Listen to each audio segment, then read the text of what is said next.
Paspārne. Labdien! Labdien. Paspārne Jūrmalā, ja?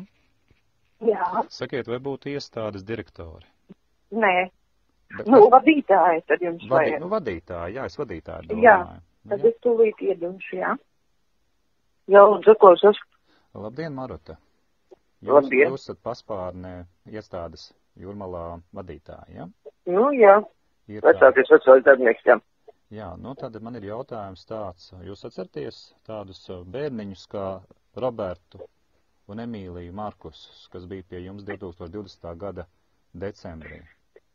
Kaut ko atceros, jā, es biju atvaļinājumā, bija tādi bērni, jā. Jā, jūs bijāt atvaļinājumā, bet jūs bijāt atsevišķu reizi, man bija arī klātienes. Es redzēju jūs kaut kur, jā. Kaut kur jūs redzējāt? Nē, es biju pie jums, jūsu... Nu, es zinu, es redzēju jūs, tevis bija atbraukusi atvaļinājuma laikā, lai ar jums tiktos, jā. Jā, jūs bijāt atbraukusi. Man ir jautājums, kas jums deva kādu rīkojumu liekt maniem bērniem doties pie manis mājās, bērni prasījās mājās? Kas jums deva to rīkojumu? Bāriņtiesa vai tā bija jūsu iniciatīva? Nu, noteikti ne mana iniciatīva. Bet kā iniciatīva tā bija, ja runājat par atbildi? Atvainojiet, tas ir tagad tik tālu apakaļ, ka es jums nevaru pateikt, bet nu mana iniciatīva noteikti tā nebija. Mamma bija ar bērniem šeit kopā. Jā, mamma bija kopā. Jā, un tur varēja būt vai nu labklājības pārvaldes vai bāriņtiesa. Bāriņtiesa teica, ka viņi nebija to teikuši, to neprasīja viņi. Tās varēja būt mamma pati. Tātad mamma pati, vai jūs esat lietas kursā, ka jūs... Es neesmu, es atvainojot šodien 25. gads, un tas bija, kas 21. ir 22. Bet noziegums, kas ir pavērsts pret maniem bērniem, nav noilguma termiņa, saprotiet? Es saprotu, mīļot cilvēki, es nevaru jums tagad atbildēt. Jā vai nē, visā gadījumā es kādu noliegumu noteikti nedevu. Nē, to varēja vēlreiz sākot, un tad varēja dot mamma, bāriņtiesas vai labklājības pārvalde. Tas nav manā kompetencijā. Tātad es noskaidroju to, ka jūs tātad nē, bāriņtiesa. Jā, noteikti. Es noskaidroju, ka nē, nav zināms par labklājības tur kaut kādām pārvaldēm, jā. Nu, varbūt mamma tā bija, jo mamma ir tāds tiesības. Bet es vienkārši, mamma ir tiesības laupīt bērnus? Viņa nelaupīja, viņa atradās iestādi ar bērniem. Pirms jūs dzirdēsiet tālāko sarunas turpinājumu ar iestādes Paspārne darbinieci, jūs dzirdēsiet 2020. gada decembra manu sarunu ar maniem bērniem. Lūk, ko sacīja Roberts un Emīlija, mani bērni.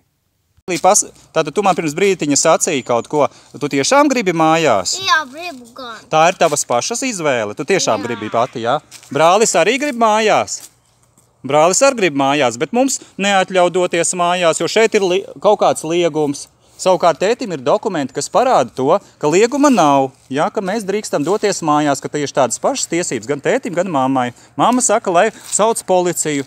Ko var policija ierobežot, ja tiesa ir atļāvusi? Tas jau viņa atradās. Jo tur bija kaut kādas problēmas ģimenē. Kādas problēmas ģimenē? Es nelietoju vergu lupatu uz seju. Tā ir nedrošības situācija. Labi, jūs tad mani lūdzu, tas nezinu, es tagad nekāds trauksme, es neesmu, es biju šeit. Iecilies ar maniem kaut kāds... Jūs taču noskaidrojāt patiesību, jums bija pienākums noskaidrot, vai viņa nemelo, viņa ir šizofrēniķa. Viņa ir šizofrēniķa, jūs to saprotat? Kristīna Ruģela Kārta ir šizofrēniķa. Man nebija tāda jums nebija, bet jūs nenoskaidrojāt patiesību, un jūs slēpāt manus bērnus, tādēļ, ka jūs izmantojat savu iestādi. Es neslēpu viņus. Jūs slēpāt. Nu kā, nepārprotiet. Viņi šeit bija nenozīmē, ka viņiem tur bija jābūt. Viņiem nebija nekāda pienākuma būt ar jums tur. Pareizi. Nu, tā mamma bija izvēlējies. Mamma izvēlējās darīt to, kas viņai draudēja. Viņa samurgoja to, ka es cilvēks tāds un tāds, nesot paaugstināt inficēšanās risku, tādēļ viņa devusies ar bērniem projām no mājām. Murgi. Es pēc tam veselības ministrijām visiem citiem jautāju.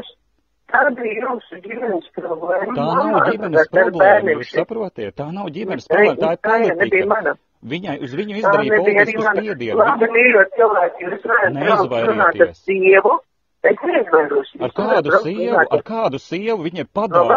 Šizofrēniķi viņa padauza. Jūs tādu piesadzāt. Jūs tā vietā, lai bērnus uzklausītu, apslāpējāt viņu sirdsapziņu. Turējāt būrī, kā šķūnī. Nelaidāt pat ārā pastaigāties. Es esmu skriezniet ar bērniem sētā. Kā lūdzu? Tad jūs atbraucat, jūs bijat ar bērniem sētā.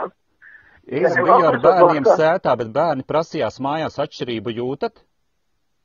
Sēta ir cietums, jūsu cietums, kur jūs slēpjaties liekuļi nolādētie aiz CLR miskatas vārda, kropļi nolādētie. Latvānijas pīdarēja dirst, nolādētie lopi, nošauti jūs kropļus būt par maz nacisti, sadisti tādi.